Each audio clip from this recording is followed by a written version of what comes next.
कहते हैं सपने वो होते हैं जो आपको सोने ना दें। ये बात अब भारत की नंबर 1 आईटी कंपनी इन्फोसिस को खड़ा करने वाले एन.आर. नारायण मूर्ति के बारे में कही जाए तो 100% सही होगी। जरा सोचिए, किसी की जेब में अपनी फीस देने के पैसे ना हो और कुछ साल बाद वो ऐसी आईटी कंपनी बनाकर तैयार कर दे जिसमें नौकरी करने का सपना हर युवा देखने लगे। ऐसी कंपनी जिसका market capitalisation 100 billion US dollar से ज्यादा हो जाए। एक ऐसी कंपनी जिसके कर्मचारी अपनी मेहनत के दम पर अमेरिका समेत बाकी देशों में भी वाहवाही पाएं। जाहिर है, ऐसी कंपनी का इतिहास, उसकी शुरुआत और फिर यहाँ तक पहुँचने के सफर के बारे में आप जरूर जानना चाहेंगे। अगर आप भी इन्फोसिस के सफर को जानना चाहते हैं तो वीडियो को अंत तक जरूर देखें। इन्फोसिस यानी इंफॉर्मेशन सिस्टम की शुरुआत कब हुई, उससे पहले आपके लिए ये जानना जरूरी है कि इसका आइडिया कब इजाद हुआ। ये बात है 1962 की, जब एक लड़के ने अपने दोस्तों को कॉलेज जाते हुए देखा। कॉलेज जाना वो भी चाहता था, होनहार भी था, आईआईटी में 70वीं रैंक लाया था, लेकिन फीस भरने के पैसे नहीं थे, इसीलिए पढ़ाई नहीं कर पा रहा था। दोस्तों को सी ऑफ करते वक्त बस यही सोच रहा था कि अब मेरा क्या होगा। ये लड़का कोई और नहीं बल्कि एन.आर. नारायण मूर्ति था। नागावारा रामा राव नारायण मूर्ति का जन्म एक बेहद गरीब परिवार में हुआ था। पिताजी मैथ्स के टीचर थे जिन्हें सिर्फ 250 रुपए बतौर सैलरी मिलती थी और उन्हें पूरे घर का खर्चा उसी में चलाना होता था। नारायण मूर्ति काफी होनहार थे, लिहाजा उन्होंने स्कूलिंग तक की पढ़ाई जैसे तैसे कर ली, फिर स्कॉलरशिप की मदद से बीटेक और एमटेक किया। अब क्योंकि वो काफी होनहार थे, लिहाजा उन्हें बहुत जल्दी जॉब के ऑफर आने लगे। 800 रुपए प्रति महीने की सैलरी पर उन्होंने एक जॉब पकड़ ली। यहाँ पर नारायण मूर्ति ने पहली बार कंप्यूटर देखा। 3 साल इस कंपनी में काम करने के दौरान उन्होंने बहुत कुछ सीखा। इसी बीच उन्हें एक फ्रेंच कंपनी का जॉब ऑफर आया।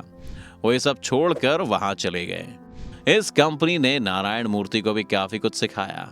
हालांकि इस कंपनी का एक प्रोजेक्ट था जो कुछ महीने बाद खत्म हो गया। बताया जाता है कि जैसे ही प्रोजेक्ट खत्म हुआ, नारायण मूर्ति सारा पैसा इकट्ठा कर दान पर आए और बैग पैक कर वापस भारत आ गए।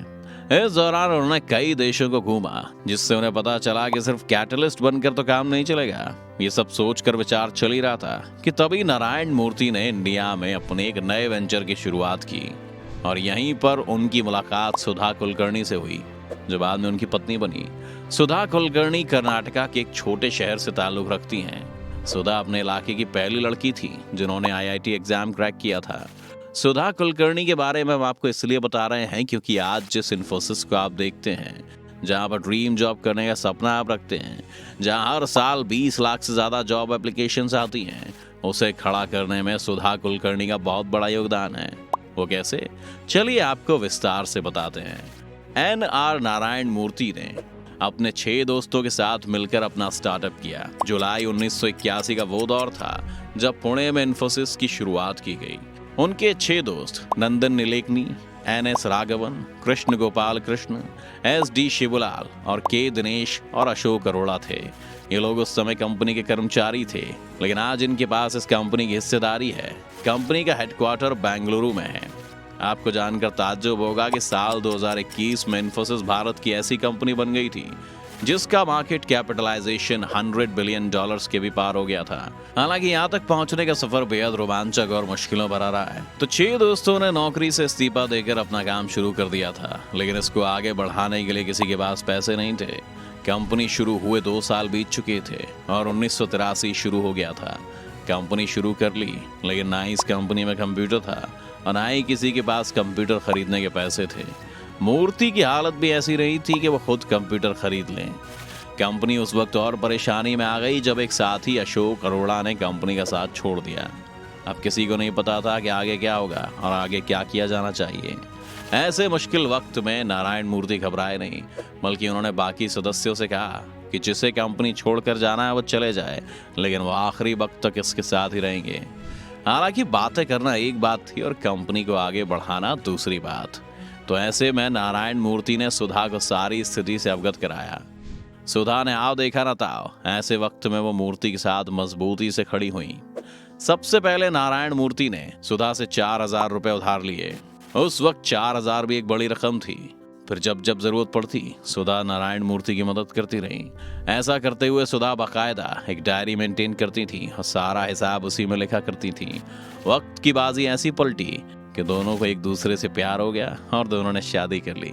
बस फिर नारायण मूर्ति ने सुधा के पैसे कभी नहीं लौटाए और सुधा ने भी हिसाब वाली डायरी फाड़कर फेंक दी। उस वक्त सुधा द्वारा की गई ये मदद कंपनी के लिए रामबाण साबित हुई और कंपनी में जैसे जान आ गई।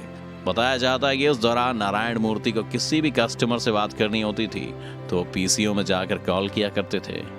मिलना होता था तो वो स्कूटर से जाया करते थे। लोग उनकी सादगी को बहुत पसंद किया करते थे और ये सादगी उनके व्यक्तित्व में आज भी दिखती है।